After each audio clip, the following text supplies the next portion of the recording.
नमस्कार बंधुरा बांगली रान्नाबान्ना चैनेले नतून भिडियोते सबाइके स्वागत। आज आमी निये एसेछि एक अन्य धरनेर भिडियो। गरमेर समय आमादेर प्रत्येकेर बाड़ीते मशार उपद्रव खूब बाड़े, ताई सहज पद्धतिते मशा ताड़ानोर आमी एक पद्धति आपनादेर संगे शेयर करब। ता आमार एई भिडियोटा स्किप ना करे शेष पर्यन्त देखते थाकुन। एखाने आमी दुटो पेঁয়াজ निয়েছি। पेঁয়াজ प्रत्येकेर बाड़ीतेई थाके। এই পেঁয়াজের খোসা ছাড়িয়ে দুদিকটাকে আমি সামান্য করে কেটে বাদ দিয়ে দিয়েছি। দুটো পেঁয়াজকে আমি একইভাবে কেটে নিয়েছি। এবার এখানে একটা স্টিলের চামচ নিয়েছি। স্টিলের চামচের পেছন দিকটা দিয়ে এই পেঁয়াজের ভেতরের অংশটাকে আমি কুড়ে বাদ দিয়ে দেবো। এই কাজটা একটু আস্তে করতে হবে, নাহলে পেঁয়াজের খোসাটা বাইরের খোসাটা ফেটে যেতে পারে। আস্তে আস্তে চামচটাকে ঘুরিয়ে ঘুরিয়ে পেঁয়াজের ভেতরের অংশটাকে আমি বাদ দিয়ে দিচ্ছি। দিয়ে ভেতরটাকে পুরো খালা করে নেব। কত সহজ পদ্ধতিতে আজ মশা তাড়ানো যায় তা আমি এই ভিডিওতে করে দেখাবো। পেঁয়াজের ভেতরটা পুরো আমি এইভাবে করে নিয়েছি। দুটো পেঁয়াজকে একইভাবে আমি কুড়ে খোল করে নিয়েছি। এবার এখানে একটা সাদা কাগজের ওপরে ন্যাপথলিন গুলি নিয়েছি।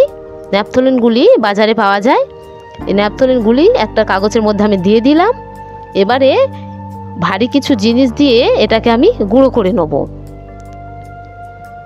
তার জন্য আমি একটা লোহার জিনিস নিয়েছি। এইভাবে ঠুকে ঠুকে এটাকে আমি ভালোভাবে গুঁড়ো করে নিচ্ছি। ভালোভাবে আমার গুঁড়ো করা হয়ে গিয়েছে। এবারে এই ন্যাপথলিনের গুঁড়োটাকে আমি একটা পেঁয়াজের মধ্যে দিয়ে দেবো। এক একটা ন্যাপথলিনের বড়ি এক একটা পেঁয়াজের মধ্যেই দিতে হবে। দুটো পেঁয়াজের ভেতরে আমি একইভাবে এই গুলি গুঁড়ো করে দিয়ে দেবো। আর একটা পেঁয়াজে আমি একইভাবে দিয়ে দিয়েছি।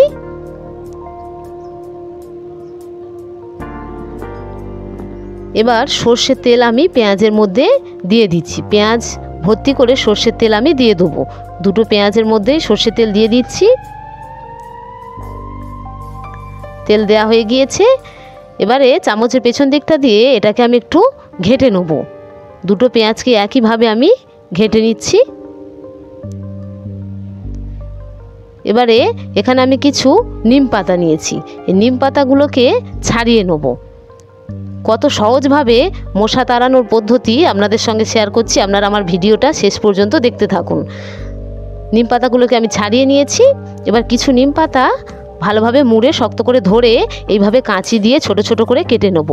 বাজার থেকে আমরা মশা মারা ধূপ কিনে আনি, তাতে শরীরের ক্ষতি হতে পারে। এইভাবে বাড়িতে বানাবেন, খুব সহজে বানানো যায়, এতে কোনো শরীরের ক্ষতি হবে না।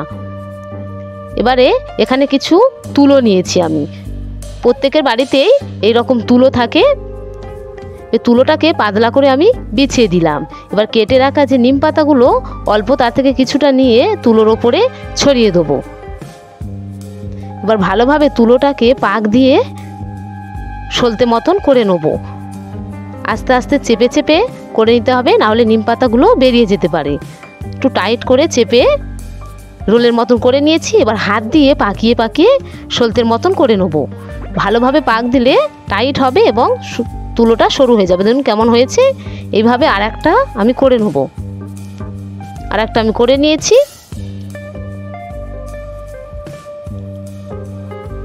এবারে একটা তুলো আমি নিয়ে পেঁয়াজের মধ্যে চেপে চেপে ঢুকিয়ে দেবো। খুবই সহজ, প্রত্যেকেই বানাতে পারবে এবং এই উপকরণগুলো প্রত্যেকের বাড়িতেই থাকে। সলতের মতন করে একটু মুখটা বের করে দিলাম। এইভাবে আর একটা পেঁয়াজের মধ্যে তুলোটাকে আমি চেপে চেপে ভরে নিচ্ছি। নিয়ে আবার সলতের মতন করে বের করে নেব। নিয়ে এর ওপরে একটু আবার তেল দিয়ে দেবো। এইভাবে প্রত্যেকে মশা মারানোর সহজ পদ্ধতি করে বাড়িতে রেখে দেবেন, যখন তখন জ্বালিয়ে মশা তাড়ানো যেতে পারে।